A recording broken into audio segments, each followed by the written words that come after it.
자리에 앉으시기 바랍니다. 앞뒤 저와 있는 분들과 함께 인사 나누겠습니다. 추위에 건강 잘 유념하십시오. 라고. 네. 저희 교회 건물이 낡아서 이렇게 추워지면 동파 얼까봐 걱정이 돼 죽겠어요. 지금 이미 우리 화장실이 얼었어요. 물을 틀어놔서 세면은 할 수 있는데 그 변기는 얼었어요. 그래서 여러분 그리고 매우 안타깝게도 203도 닫았어요. 3층? 아, 아,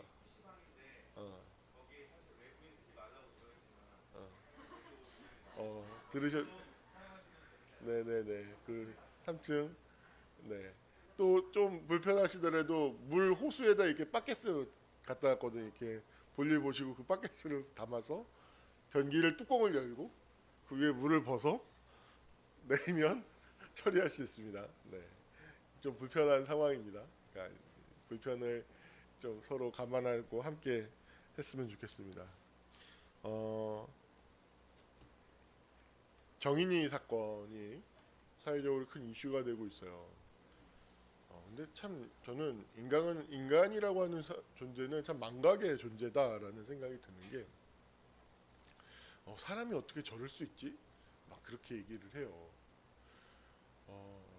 근데 충격적인 사실은 인간은 수천 년 동안 그래왔어요. 그러니까 어떤 역사를 망각하는 거죠. 여러분 계급 사회에서 노예를 다루던 인간의 감성을 한번 생각해 보십시오. 철저하게 배제죠. 그들은 인간이 아니었어요. 그러니까 내가 죽여도 되고 어떤 흑인 노예를 다루는 그 영화 제목이 기억이 나지 않는데 제가 20대 초반에 굉장히 유명했던 영화가 있어요. 어떤 감시를 피하기 위해서 흑인들을 그냥 죽이는 것이 아무렇지도 않고 어떤 성적인 놀이개, 어떤 미성년에 대한 그건 이미 인류의 그 계급 사회 안에서 이미 인간이 오랫동안 범해왔던 악이었어요. 인간의 역사 속에서 가장 그래왔고 그러한 악이 철저하게 그래도 저지되고 있는 것이 지금 현재의 민주주의 사회인 것이죠. 그게 왜일까요? 모든 인간은 평등하고 존엄하다라는 사실. 이것이 천명이 되고 이것이 또 모든 권력은 국민으로부터 나온다라는 이 민주주의의 이념이 사상이 그래도 존재하기 때문에 그러한 악을 저지하고 있는 것이 인간 본성 속에서 그런 악한 본성이 깨어나는 것을 저지하고 있는 것이지 인간은 무수한 역사 속에서 그러한 일들을 자행해 왔고 감행했어요. 그런데 그러한 인간성의 본성의 가장 핵심이 무엇이냐면 그것은 폐쇄성이에요. 여러분 정인이를 다루는 그들 양부모들의 멘탈리티를 잘 생각해 보십시오. 자기 친자와 양자죠. 자 보십시오. 우리라고 하는 범주 안에 정인이는 들어가지 않아요. 우리라고 하는 범주 안에 들어가는 사람에게는 완전히 다르고 그 범주 안에 들어오지 않는 인간에 대해 존재에 대해서는 철저하게 배제되죠. 제가 지난 시간에 친일파들의 마음이 무엇이라고 얘기했죠? 펭귄 얘기했잖아요. 그 펭귄들 무리에서 한 새끼 펭귄이 엄마 아빠를 잃어버리고 무리에서 이탈해요. 그러면 너무 안타깝죠. 그 펭귄은 필사적으로 다시 무리로 들어오기 위해서 막 들어와요. 그러면 어떤 펭귄도 그 무리에서 이탈한 펭귄을 받아주지 않아요. 자기 안에 새끼가 없다, 자기 다리 속에 새끼가 없다 할지라도. 그리고 아주 냉정하게 그 새끼 펭귄이 얼어 죽는 것을 아무렇지도 않게 지켜봐요. 그리고 얼마 지나지 않아서 갈매기가 와서 그 새끼 얼어 죽은 그 새끼 펭귄을 그 시체를 먹어요. 근데 아무렇지도 않아요. 그 펭귄들은. 그게 자연성이에요. 뭐 자연을 예찬한다라고 하는데 그건 되게 낭만주의가 섞인 자연이에요. 하여는 인간은 자연 그대로가 무엇인지를 잘 모르는 것 같아요. 그래서 그 모습을 보고 친일 같다, 친일한 모습이 저와 같다라는 거예요. 그 친일하는 행위의 본성 자체가 여러분 단순히 친일이 아니에요. 내 딸이 아닌 누군가는 위안부로 가도 상관이 없다는 거예요. 내 자식이 아닌 누군가는 가서 가미가제로 가서 천황폐하 만세를 부르면서 죽든 개죽음을 당하든 말든 상관이 없다는 거예요. 폐쇄성이에요. 폐쇄성. 철저하게 폐쇄적인 거예요. 그게 악의 본성이에요. 악의 본성. 그래서 그 폐쇄성을 깨뜨리기 위해서 예수님께서 성육신을 택하셨을 때 그 장소가 놀랍게도 말구유죠. 그것은 어떤 인간이 가지고 있는 폐쇄성, 어떤 계급 문화가 가지고 있는 그 폐쇄성을 완전히 깨워 부수는 혁명과도 같은 사건이에요. 저는 그 성육신 장면을 생각하면 하나님의 상륙 작전이잖아요. 마치 노르망디랑 2차 세계대전에 굉장히 두 개의 큰 전쟁의 어떤 큰 향방을 바꾼 두 개의 상륙 작전이 있는데 역사 속에서 노르망디 상륙 작전하고 인천 상륙 작전이 그래요. 북한은 인천이 조수 간만의 차가 크기 때문에 들어오면 부산이나 저기 남쪽에서 들어올 거라고 해서 거기를 지키고 있었죠. 근데 전혀 예상할 수 없는 인천으로 들어왔고 노르망디 상륙 작전도 마찬가지예요. 연합군이 올라오리라고 예상했던 곳과 전혀 다른 곳을 선택했죠. 마찬가지예요. 하나님께서 성육신을 택하신 그 장소가 너무나 충격적이게도 말구유 사건이에요. 이건 무엇이냐면 인간이 가지고 있는 그 계층 질서, 상징 체계를 다 뒤집어 버리는 사건인 거예요. 그리고 그 하나님의 그 성육신하신 사건이 역사 속에서 닫혀진 폐쇄되어져 있던 인간의 역사를 흩어버리고 계속해서 역사를 계속해서 변화시키고 이끌어가고 있는 거예요. 여러분 예수님은요 역사의 주인이세요. 역사를 이끌어가고 있는 주인이세요. 역사를 망각하면 안 됩니다. 그래서 정인이 사건을 보면서 너무 정인이 한 개인에 대해서는 그 감정을 이입했을 땐 너무 마음이 아프고 분노가 치밀죠. 하지만 거기서 머물러서는 안 돼요. 왜 인간은 저럴 수 있는가라고 질문할 수 있어야 돼요. 왜 인간은 저렇게 행동할 수 있는가? 그리고 그 모습을 살펴보잖아요. 우리 안에도 있어요. 다치는 것, 폐쇄되는 것, 이것이 모든 악의 화근이에요. 모든 악에 열려 있어야 돼요. 그래서 이 개방성, 열려 있음이 제가 자주 이야기하는 타자를 향한 개방성이고 이것이 기독교의 신앙이 이야기하는 정수 가운데 있다라는 것이에요. 여러분 하나님의 입장에서는 성육신하신 사건이 무엇이냐면 하나님이 자기를 개방한 사건이에요. 십자가가 무엇이에요? 죄인들을 향해서 당신을 개방한 사건이에요. 하나님의 나라를 빗장을 푸른 사건이에요. 포용하는 사건. 그 모두를 향해 열려있는 사건, 열림의 사건이 되는 것이죠. 근데 인간들은 그것을 인간의 종교, 문화 모든 것들을 보면 여러분 흥망성쇠가 있지 않습니까? 모든 성했다가 쇠해가는 그 모든 것들의 핵심 속에는 무엇이냐면 폐쇄성이 있어요. 폐쇄성. 그래서 역사가 진행되어 갈 때 역사가 망해가고 저 나라, 저 민족, 저 국가가 망해가고 있다라는 징조가 무엇이냐면 그 한 나라의 교육품을 볼 때 사치품이 어마어마하게 수입이 돼요. 역사적으로 보면 귀족들의 사치품이 엄청나게 수입이 돼요. 정말로 교역량의 절반 이상을 차지해요. 그건 뭐냐면 사회가 양극화되었다라는 증거고 그 양극화는 뭐예요? 그 사회가 닫힌 사회가 되었다라는 거예요. 개방적이지 않은 닫힌 사회가 되었다. 그리고 그런 닫힌 사회가 되어갈 때 그 한 사회와 한 국가는 쇠락의 길로 가요. 반드시. 지금은 우리가 굉장히 역사적으로 이 나라와 민족이 굉장히 중요한 시점에 와 있어요. 굉장히 중요한 시점에 와 있어요. 이게 닫힘과 열림의 싸움인 거예요. 여러분 부동산을 보면 되게 마음이 아픈 게 뭐냐면 그 안에 철저히 폐쇄적인 사람들의 멘탈리티가 있어요. 제 서울에서 실제로 일어나고 있는 일이에요. 수도권 지역에서 집값이 5억 정도 했어요. 전세가 4억 5천이었어요. 근데 집이 10억으로 뛰었어요. 다음번 전세를 올려줄 때 8억을 올려줘야 돼. 그럼 여러분 이 집에 전세 살고 있던 사람은 어떻게 되는 거예요?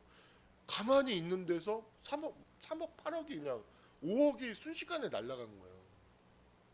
근데 이걸 가지고 좋아한다는 건 뭐냐면 폐쇄적인 거죠. 여기에 들어오지 못한 사람들의 불행에 대해와 상처에 대해서 받는 거예요. 이걸 사회가 조장해요. 언론이. 이 폐쇄적인 멘탈리티를 거부해야 돼요. 굉장히 중요한 겁니다. 그래서 맹자 같은 경우에는 인간성의 가장 중요한 핵심 도덕성인데 그것을 뭐라고 얘기하냐면 측은지심이라고 얘기해요. 그 측은지심을 구체 예를 들어서 설명드릴 때 뭐냐면 한 어린아이가 아기가 우물가로 들어가서 빠져들어가고 있다. 근데 그것을 보고 내 자식이 아니라고 해서 가만히 있을 사람이 누가 있느냐. 내 자식이 아니라 할지라도 그 아이가 노비의 자식이라 할 때 누구라 할지라도 가서 측은한 마음이 동해서 불쌍히 여기는 마음이 동해서 달려가서 그 아이를 들어올린다는 거예요. 이 마음, 이 측은지심이 바로 공감의 마음이고 이 공감의 마음의 바탕이 뭐예요? 타자를 향해서 열려 있음이 뭐예요? 이것이 인간과 동물을 구별시켜주는 도덕성인 거예요. 도덕성의 핵심이 바로 개방인 거예요. 개방. 근데 인간은 닫혀진 존재가 된다는 건 지난 시간에도 얘기했지만 인간 침팬지가 되는 거예요. 털없는 침팬지가 되는 거예요. 인간은 그 초월성을 닫는 순간에 자기 안에 있는 내재성으로 사는데 그 내재성은 뭐냐? 동물이에요. 동물이 돼버리는 거예요. 그러니까 정인이를 그렇게 할 수 있는 건 인간성이 파괴된 거죠. 타자를 향한 열림이 안 들어오는 거예요. 없어져 버린 거예요.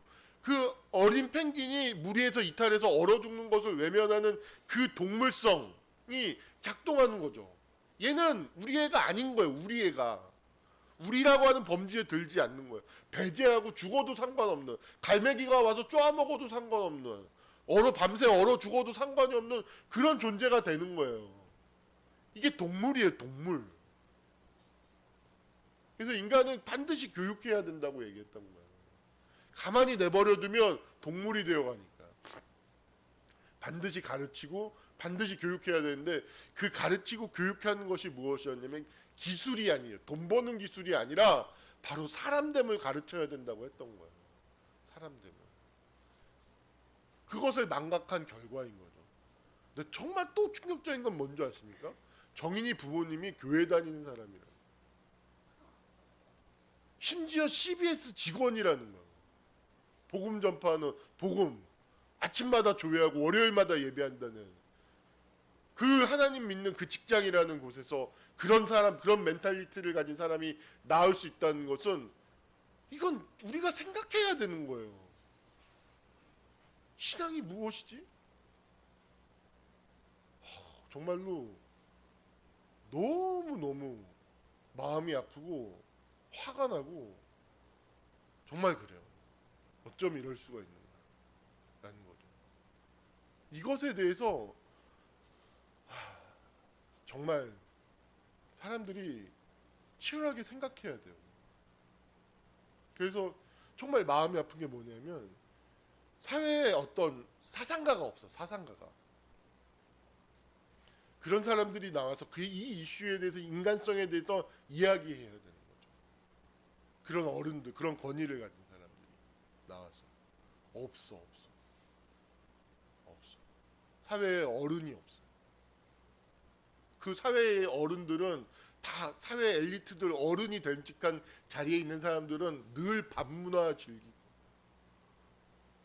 타락하고 털없는 침팬지들, 머리 좋은 털없는 침팬지들이 사회 위치에 높은 곳에 요소 자리하고 있어가지고 어른이 없는 거예요. 어른이.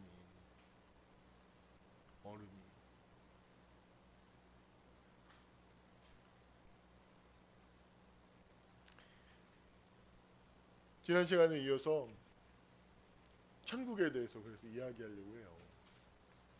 사람들이 천국이라고 하는 것은 뭐냐면 이 세상이 쉽게 얘기하면 이 세상이 전부가 아니다라는 거예요. 이 삶이 전부가 아니다라는 거예요. 먹고 죽은 귀신이 때깔도 좋다. 그 멘탈리티가 뭐예요? 이 세상이 전부라는 거예요. 이 땅에서 사는 삶이 그게 전부다. 닫혀지는 거죠. 근데 천국이라고 하는 것은 무엇이에요? 이 세상이 전부가 아니다라는 것을 이 세상이 전부라고 생각하고 사는 사람들에 대한 준엄한 하나님의 경고예요. 그래서 천국의 메시지는 그래서 심판의 메시지와 반드시 동반이 될 수밖에 없어요. 소망의 메시지이면서 동시에 준엄한 심판의 메시지예요. 천국의 메시지는. 왜냐하면 이 세상을 살아가는 사람들의 태도가 이 세상이 전부다라고 생각하는 사람들에 대해서는 심판이에요. 천국이 존재한다는 거죠. 천국이 다음의 생이 이 삶이 끝나는 것이 아니라 인간의 생명이 이 영혼이 영적인 이 생명이 또 다른 형태로 생명이 지속된다라는 것을 사람들은 알 때 이 땅에서 먹고 이 생이 전부다라고 생각했던 그 멘탈리티는 엄청난 두려움과 공황과 혼란에 빠지게 되죠. 여러분, 이 세상이 전부다라는 태도를 가지고 살면 안 돼요. 이 땅에서 잘 먹고 잘 사는 것 그게 전부다라는 것으로 살면 안 돼요. 그래서 예수님이 말씀하셨잖아요. 내가 언제 주님을 섬겼습니까? 라고 얘기했을 때 내가 헐벗고 굶주리고 있을 때 그 사람을 외면하지 않는 거 그게 나를 섬긴 거다라고 얘기하는 거예요. 닫혀있지 않은 사람. 천국을 가지면 천국을 의식하고 이 삶이 전부가 아니라 하나님 나라에 대해서 영원한 세계에 대해서 개방적인 태도를 취하고 사는 사람들은 삶의 태도와 그 인간의 중심에서 나는 향기가 달라요. 인간됨의 냄새가 달라요. 아주 중요한 차이가 있죠. 여러분 우리 주은이가 요새 향기가 좀 달라지고 있어요. 주은이가 가장 마음이 아플 때, 우리 열매가 마음이 아플 때, 마음이 많이 무너져 있을 때 보였던 열매의 모습이 있어요. 그럼 뭘까요? 열매 안에 있는 그 닫혀진 폐쇄되어져 있는 열매의 마음이 드러나는 사건이죠. 그랬을 때 열매의 모습이 어떠했는지 우리는 잘 기억해요. 기억하잖아요, 다. 왜 모른 척해? 힘들었잖아, 다 힘들었잖아. 근데 그것을 우리가 담아주고 수용하면서 열매가 차츰차츰 회복하고 자신의 삶을 조금씩 새롭게 해 나가고 있는데 열매가 주는 느낌, 사람이 주는 느낌이 달라지는 걸 느낄 수 있잖아요. 그게 뭐예요? 닫혀진 폐쇄되어져 있는 열매의 모습과 조금씩 그것이 열려져 가는 모습인 거예요. 그래서 그 전에는 한참 아플 때는 완전히 폐쇄된 체계 안에 있어서 어떤 사람을 지나가는 사람을 보면 그 지나가는 사람이 어떤 사람으로 보여요? 자기 안에서 만들어진 사람으로 보이는 거예요. 자기 안에 갇혀졌어. 그러니까 저 사람도 내 안에 있는 내재적인 존재가 투사돼서 보여지는 거예요. 이 세상도 다 그렇게 보이는 거고 뭐든지. 그때 우리 열매의 모습은 뭐예요? 되게 힘들죠. 그렇죠?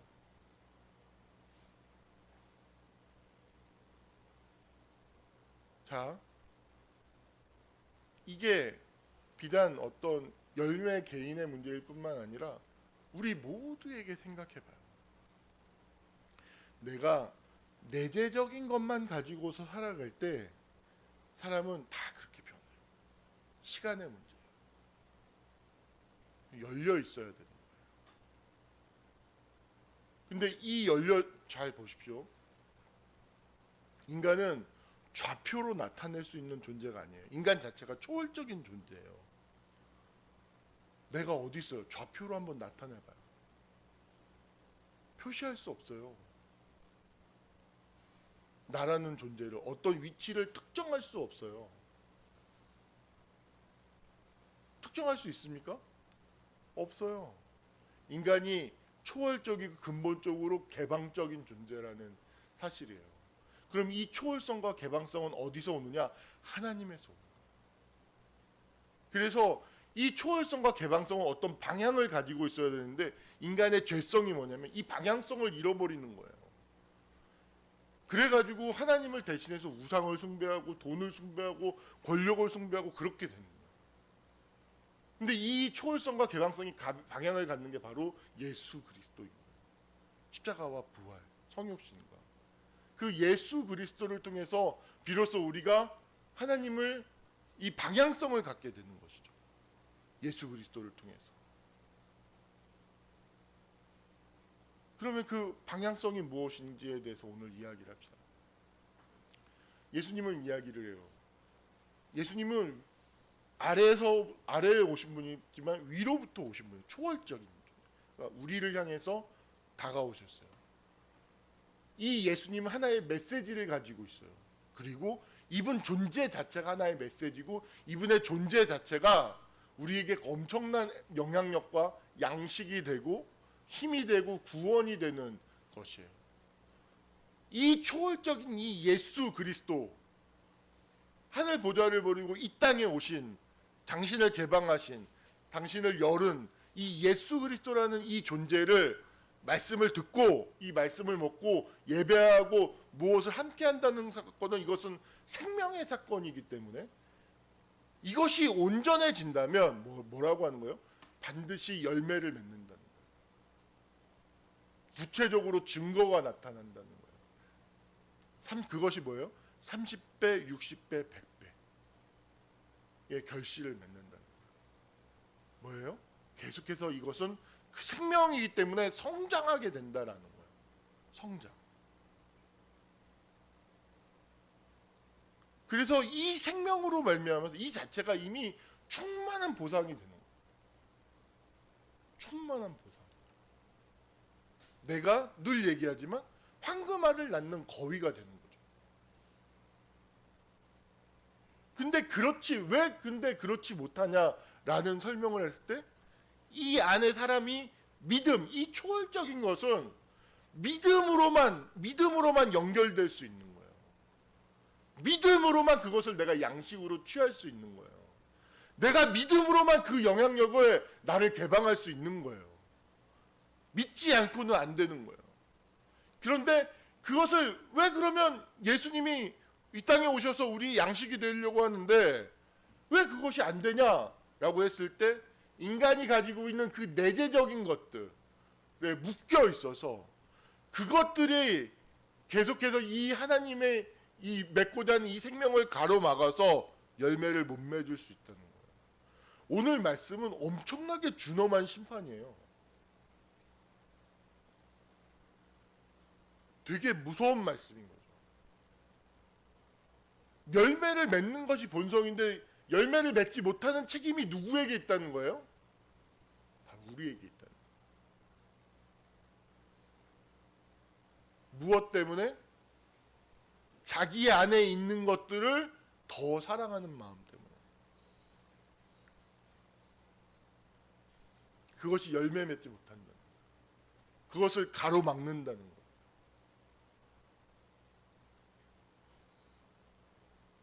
되게 준엄한 심판인 것이죠.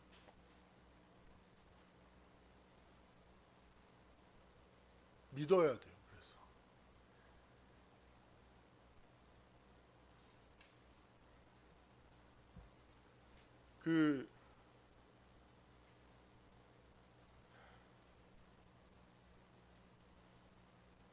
정인이를 다루는 그 신문의 어떤 그 천박함, 기자들의 천박함. 그것이 사람들한테 클릭 수가 되고 클릭 장사가 되고 이슈가 되니까 그것을 다루는 것이 너무너무 악해요.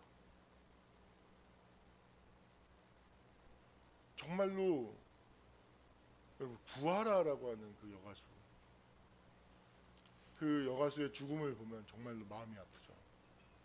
저는 최근에 있었던 죽음 중에서 가장 가슴이 아픈 죽음이었어요. 너무 안타까워. 이건 사회적 타살이다 라는 거예요.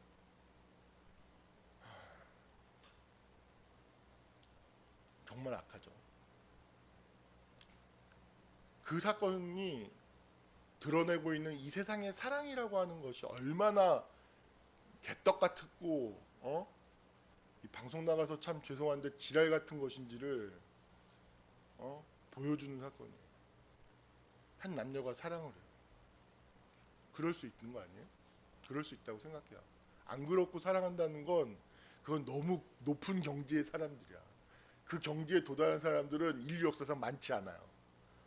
그것은 이상형이지만 그것을 강요하진 않아요.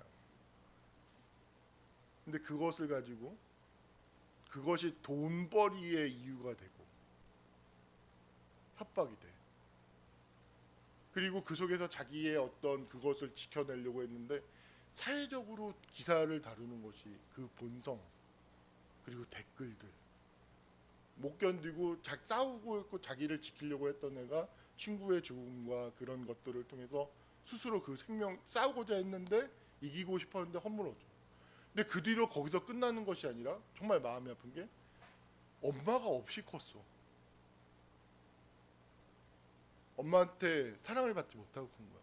엄마가 버리고 가고. 근데 엄마라는 사람이 나타나서 그 재산을 가로채고 법의 그 틈을 이용해가지고 엄청난 악이거든 이건. 악이죠 악. 근데 이 악을 악으로서 다루지 않아.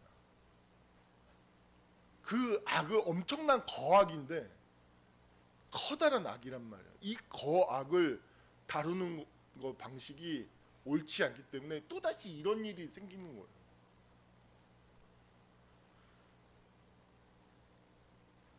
악을 다룸에 있어서 무능해요. 왜냐하면 모두가 악하기 때문에. 이건 무엇을 의미하냐? 종교가 썩어 있다는 것을 의미하는. 악을 다루는 것은 종교거든요. 정치는 할 수 없어요. 그래서 제가 오늘 여러분들 좀 힘들더라도 심판의 메시지를 들고 오는 거예요. 악은 반드시 심판받아요. 먹고 죽은 귀신이 때깔도 좋다고요? 결국엔 그 멘탈리티잖아요. 정인이 그렇게 해도 나는 때깔 좋을 수 있어. 이 멘탈리티거든요. 하나님은 반드시 심판해요. 반드시.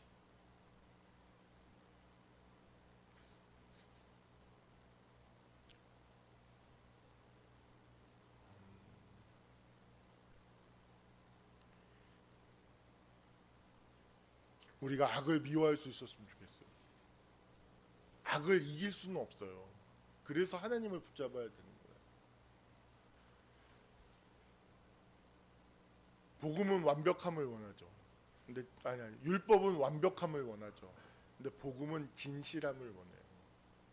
굉장히 큰 차이예요. 어제도 우리 이하하고 또 밤 늦게까지 이야기하고 또 싸우는 중인데 우리 이하의 생각을 사로잡고 있는 것이 뭐냐면 완벽주의예요. 놀랍게도 엄마 아빠가 없는 애들은 마음에 엄마 아빠를 신뢰하지 못하는 애들은 마음에 다 완벽주의를 갖고 있어. 완벽하지 않으면 무의미하다는 생각을 해. 그러다 보니까 하려고 하지 않아. 자기는 완벽할 수 없으니까. 근데 그때도 똑같아요. 엄마 아빠가 원하는 건 완벽한 게 아니라 진실이다. 진실. 나 할 수 없어요. 못할 것 같아요. 그래 불완전하지만 해. 그래도 하면 되지. 불완전해도 돼. 완벽하지 않아도 돼. 방 청소 완벽하게 안 해도 돼. 하기라도 해. 그냥 진실함을 원하는 거야. 진실함. 여러분, 우리는 누구도 완벽하지 않아요. 다만 진실하게 해야 되는 거예요. 그 진실한 사람들이 반드시 열매를 맺어요. 열매를.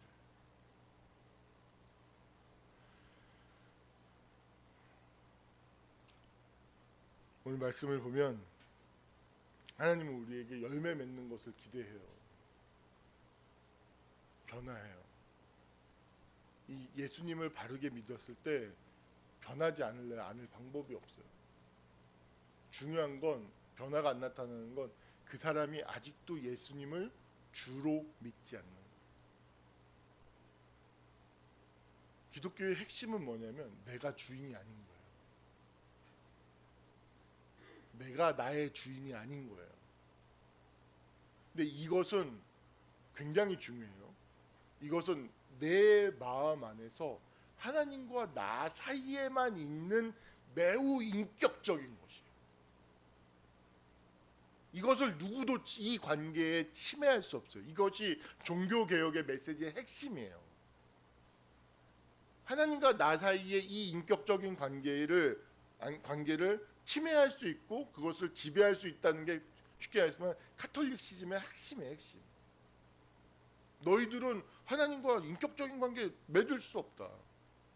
그것은 누구만 맺냐? 교회만 맺을 수 있다. 그럼 그 교회가 뭐냐? 베드로 초대교황 베드로 8장 29절 마태복음 주는 그리스도의 살아계신 하나님이다. 이 관계가 시작이 됐고 이것이 교회가 됐고 그래서 이 고백을 할 수 있는 것은 교회밖에 없고 고로 너희는 개인적인 믿음이 중요한 게 아니라 이것을 바르게 믿는 교회 안에 있어야 된다라는 게 카톨릭시즘의 핵심이에요. 근데 루터가 들고 나온 게 뭐냐면 웃기는 소리 하지 마라. 오직 개인의 구원은 개인의 믿음. 다시 말해서 그가 하나님과 내가 1대1로 맺는 이 신성한 관계, 누구도 들어올 수 없고 누구도 침해할 수 없는 이 신성한 하나님과 나와의 관계, 이것이 신앙과 구원의 근거가 된다라는 거예요. 이 신성. 이건 누구도 이 관계에는 침해할 수 없고 누구도 이 관계에 들어올 수 없는 거예요. 하나님과 나와의 관계. 그래서 이 신앙, 이 카톨릭의 이게 개혁주의의 신앙을 가지고 와서 발달시킨 게 덴마크의 실존주의 철학자, 유신론적 철학자 키에르케고르인 거죠. 실존주의, 개인적인 실존주의가 바로 이 루터의 사상, 종교개혁의 그 뿌리를 두고 있는 거예요. 이 관계.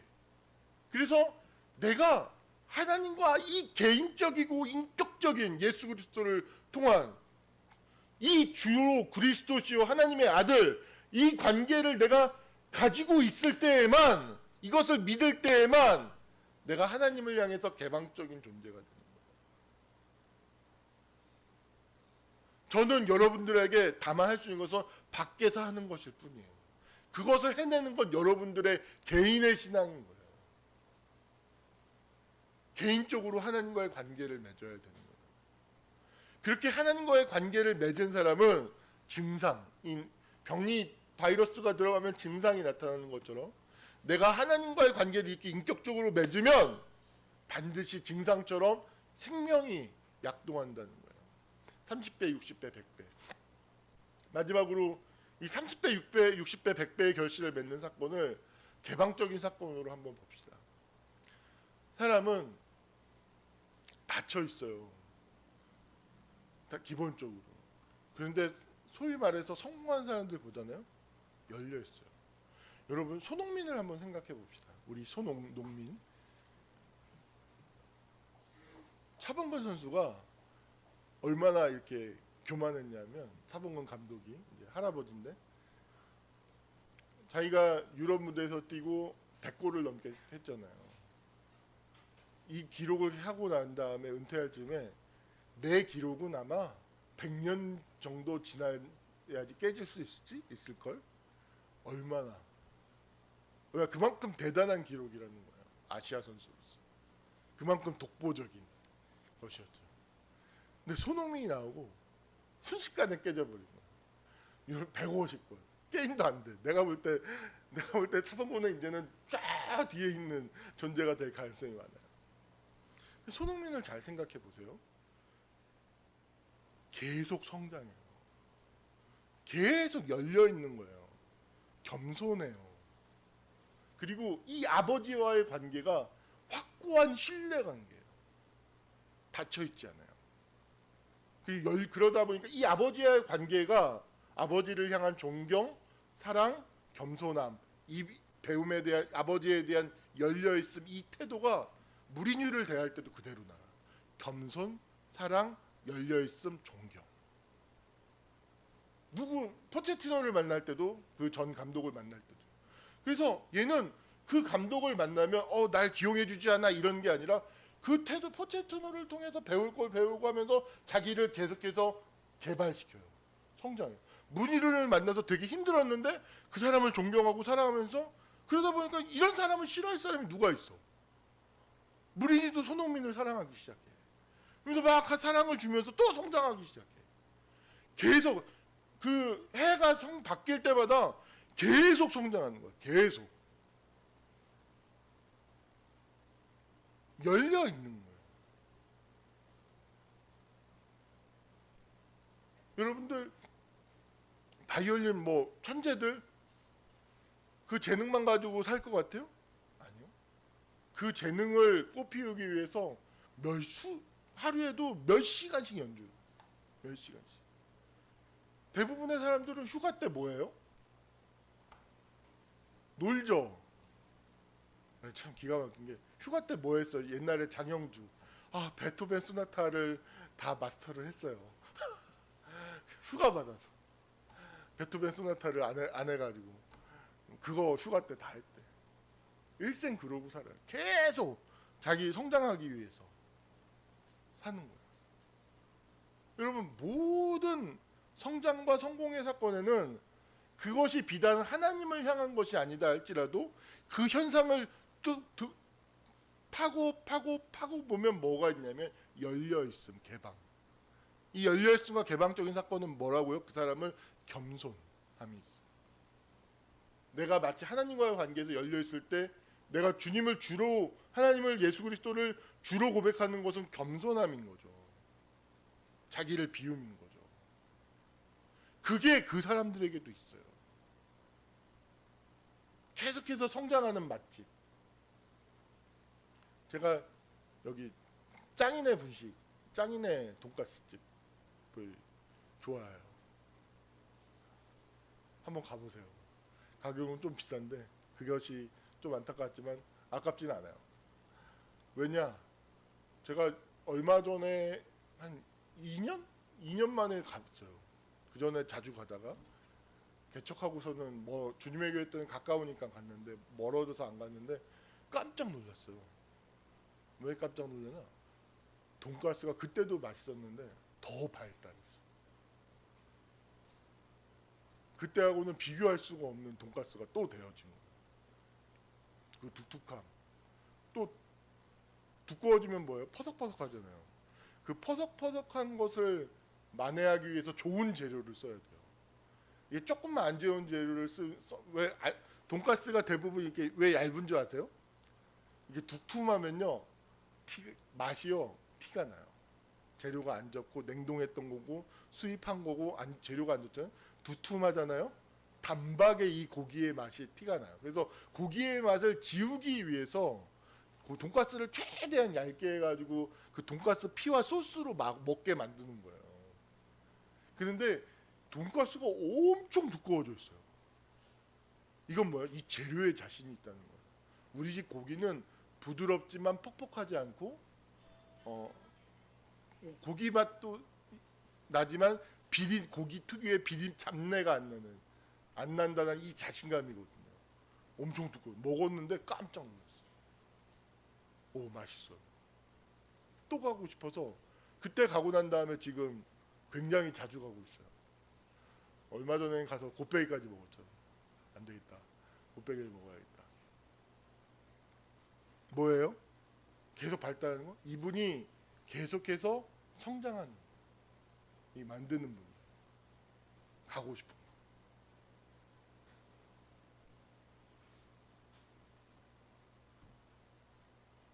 말씀을 마무리를 하겠습니다. 하나님을 향해서 열린 사람이 되겠습니까? 닫힌 사람이 되겠습니까? 자기 안에 있는 것들만 가지고 살면 안 돼요. 자기 안에 있는 것들. 하나님의 말씀으로 살아야 돼요. 저부터 해야죠. 사실은 오늘 이런 시판의 메시지를 받을 때 항상 그렇게 들으셔야 됩니다. 나는 이 메시지에 밖에 있는 자가 아니고 저도 해당되는 사람이에요. 저도 1차적으로 저부터. 우리미가 잘 알아요. 제가 제 안에 있는 닫혀져 있는 내재적인 것들로 살았을 때 얼마나 아빠가 이상한 사람이 되는지 저희 아내가 잘 알죠. 저부터 잘 살아야죠. 힘냅시다. 힘내서 정말로 이 하나님과 함께 살고 타자를 향해서 열려 있으면서 살아서 하나님께서 원하시는 기대하시는 30배, 60배, 100배 이 변화하고 성장하고 많은 열매를 맺는 일생 동안 계속해서 성장하고 또 성장하고 계속 그 생명에 의해서 생명 충만한 삶을 살다가 그것이 뭘 의미해요? 이 땅에서의 삶이 그 천국의 삶과 이어져 있는 삶을 살고 있다는 것이에요. 닫혀진 삶이 아니야. 여기 따로 저기 따로가 아니라 이미 하나님 나라의 삶을 이미 이 땅 가운데서 시작한 연속성 안에서의 삶을 시작하고 있고 이루고 있다는 거예요. 그래서 우리는 구원에 대해서 담대할 수 있어요. 난 구원받았어. 왜? 지금 이 땅에서의 나의 삶이 하나님 나라에서의 삶과 저 너머에서의 삶과 이어져 있으니까 굳이 두려워하지 않아요. 난 여기에서의 삶 속에서 확신을 하고 있어요. 이미. 그래서 자신감이 있는 거예요. 구원에 대해서. 구원받았다고. 기도합시다. 살아 역사하시는 하나님 아버지, 이 땅에서의 삶이 전부라고 하는 그런 폐쇄적이고 닫힌 그런 태도를 버리고 하나님 나라 천국을 소망하며 하나님의 나라의 마음을 열며 이 땅에서 많은 열매를 맺으며 살아가는 우리 모두가 되게 하여 주시옵소서. 예수님의 이름 받들어 기도하옵나이다. 아멘.